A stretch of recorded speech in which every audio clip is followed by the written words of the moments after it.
Well, it's a wrap for the season. It's been a minute since I did one of these videos. Actually, been a minute since I did any video. But being that my off season has officially started, I'm like, shit, what the hell? Might as well play around with my lighting and my sound for some future podcasting that I plan on doing in the near future. 48-17. Another disappointing season. No playoffs. No Super Bowl again.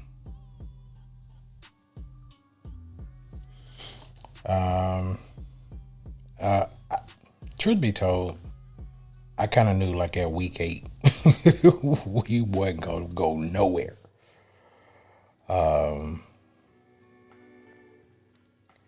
I could start off by saying all the terrible play that went down on the field. I can continue with terrible coaching, terrible quarterback play, cornerbacks getting burnt, bad play calling in the red zone. But y'all saw all that. Y'all been seeing that all season. Ain't nothing new, nothing, no trend, nothing that we have not seen before. So, only thing I'm gonna touch on is the things that I saw in today's game, and hopefully we won't see next season. First up, come on down, Arthur Smith. My guy. Now, I'm gonna start out with the positives, then I'm gonna ease into the negatives. I think you got a very, very diverse playbook. You just don't know how to read the motherfucker. Straight up. You don't know how to continuously call plays that play on the player personnel that you have on the field. Now, you have a revolving door first year starter that I think you make plays for like as if he is a veteran. Now, I'm not going to lay all of the offensive mishaps on you because you do have a partner in crime with Ragon. So I'm going to lay that on both of y'all, but being that you are the front man, you are David Ruffin of this Temptations, I'm calling you out. I don't even know Ragon. I don't even know what Ragon look like. But I know what your ass look like. So you catching all of this heat right here. All right. Bad play calling. Terrible with utilizing the player personnel you have on the field. I think as a head coach, I think you are out of your league.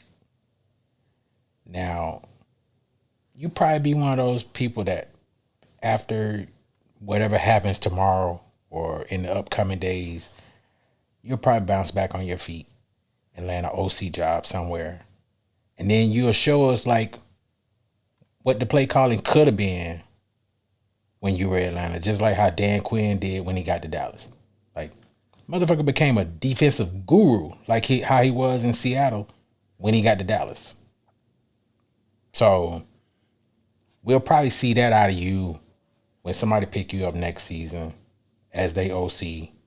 And now, I don't think you're going to develop too many players or anything because I don't think you're good with that player development or anything like that. I think that you got a playbook. You just don't know how to read it. You don't know how to use it. So now, I guess my good went into the bad. I was going to try like separate them, and I just couldn't hold myself. But Arthur Smith,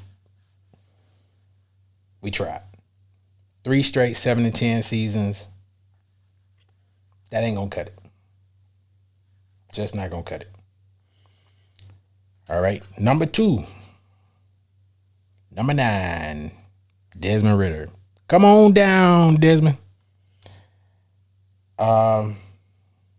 You were put in a bad situation where you were following up bad quarterbacking from last year in Mariota, and I think you never really got a chance to fully grasp the system before you were thrown into the playbook. But I think that also had to do with culprit number 1. He didn't know how to give you the right plays to utilize the talents that you have.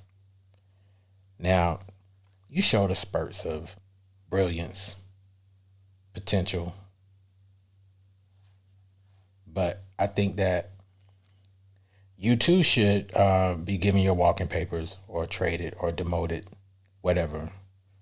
But you should not be the starter in Atlanta anymore.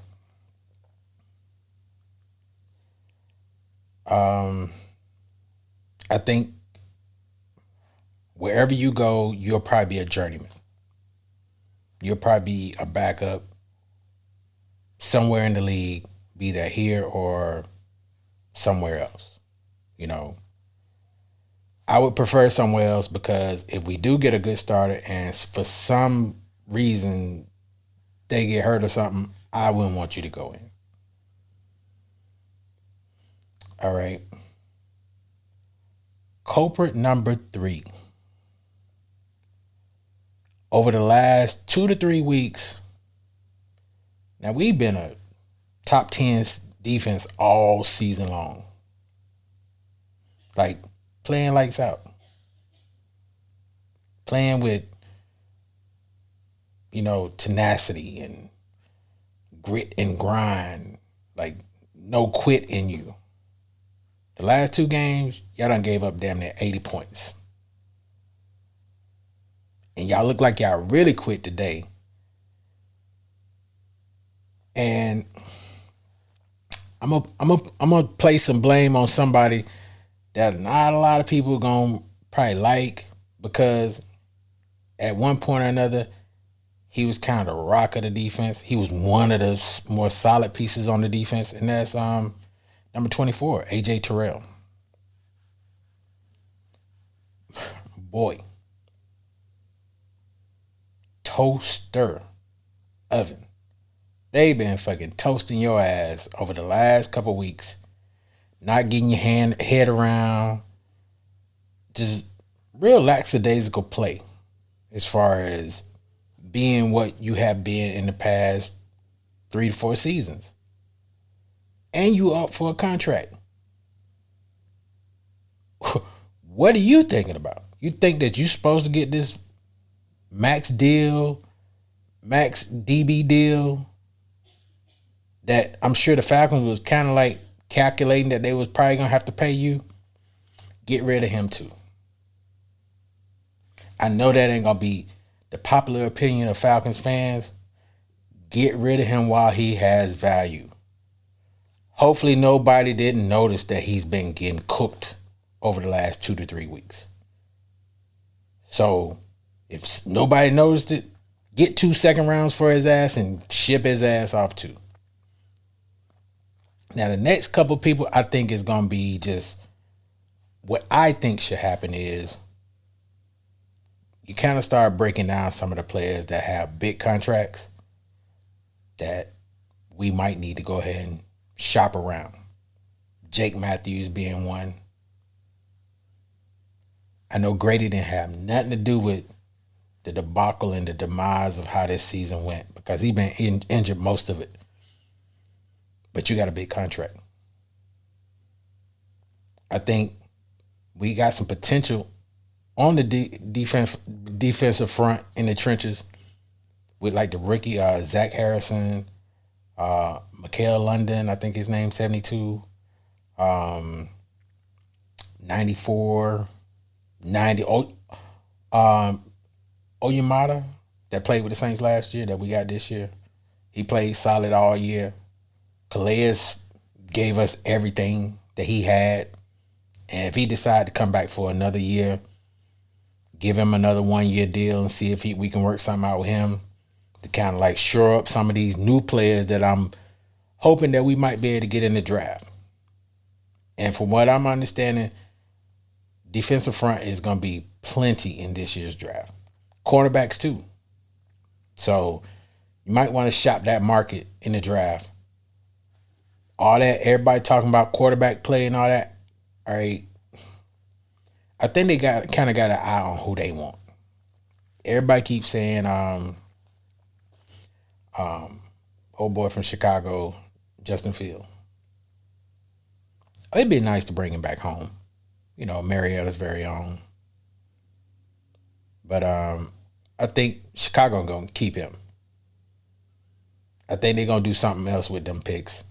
And if you want that number one, you're gonna have to really pay them for it.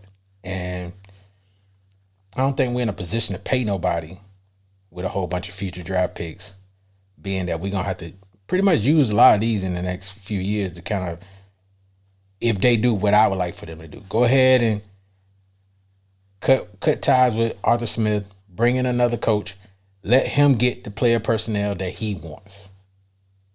Be that via free agency or draft. Now, I think they kind of got an eye on Kirk Cousins. I think he would be a fit.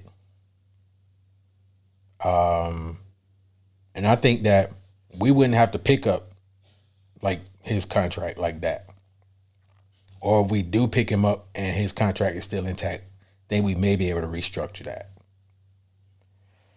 But I think the offseason is going to be interesting, as it has been over the last 5-6 seasons.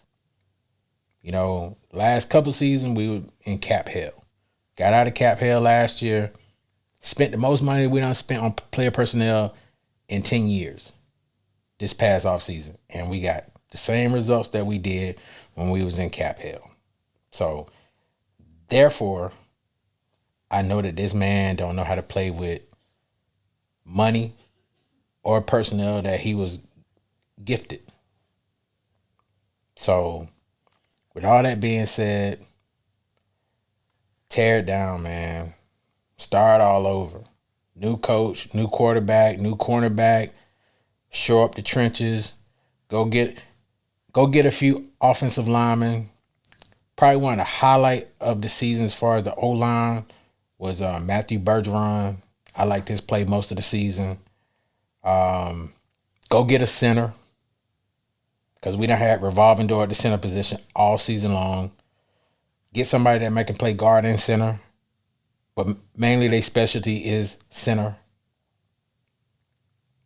So we got to be looking for,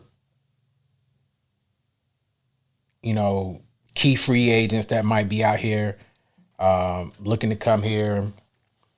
I think we will have a little bit of money left next year, because I don't think if we don't ink AJ to no big deal, we'll have some bread.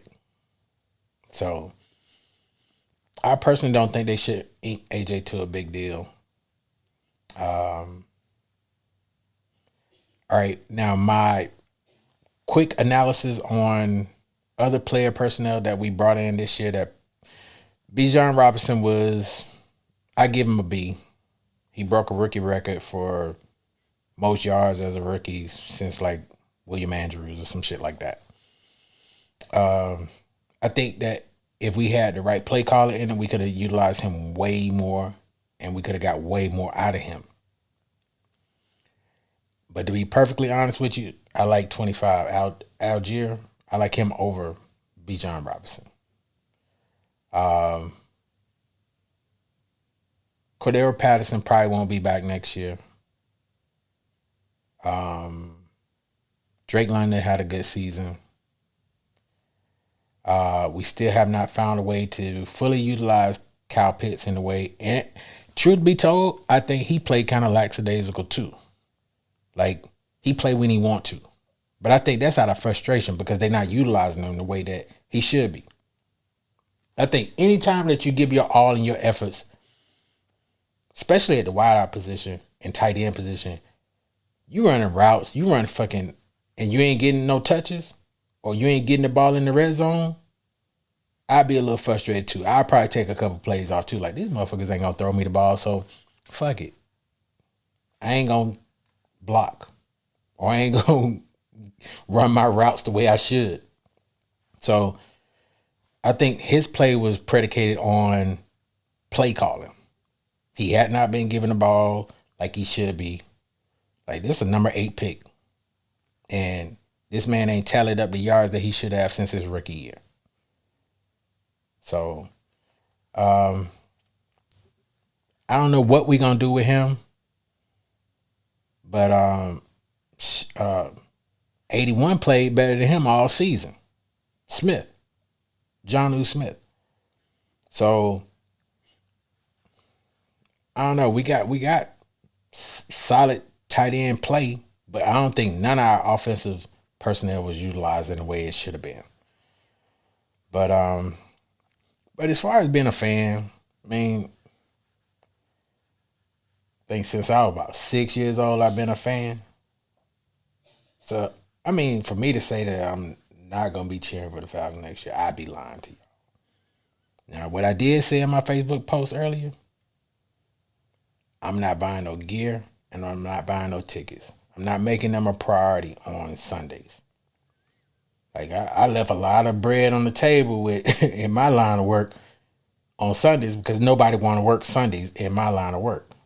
So I could have racked up a whole bunch of bread just going in on Sundays. But nah, faithful fan, I want to sit in front of my TV and watch my birds. Not next year.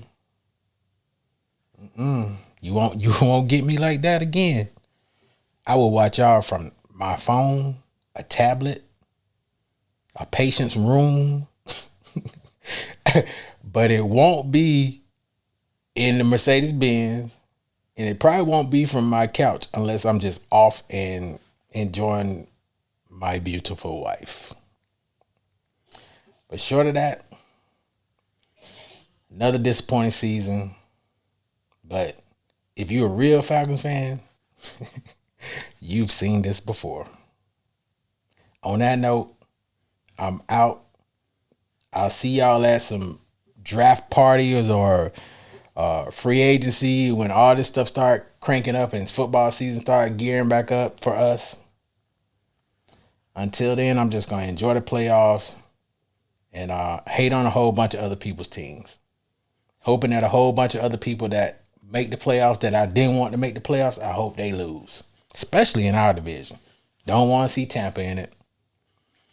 Don't want to see Dallas in it. I ain't really got no qualms with the 49ers. They all right. They got a solid D. But I really don't want to see them in it because I don't like Shanahan.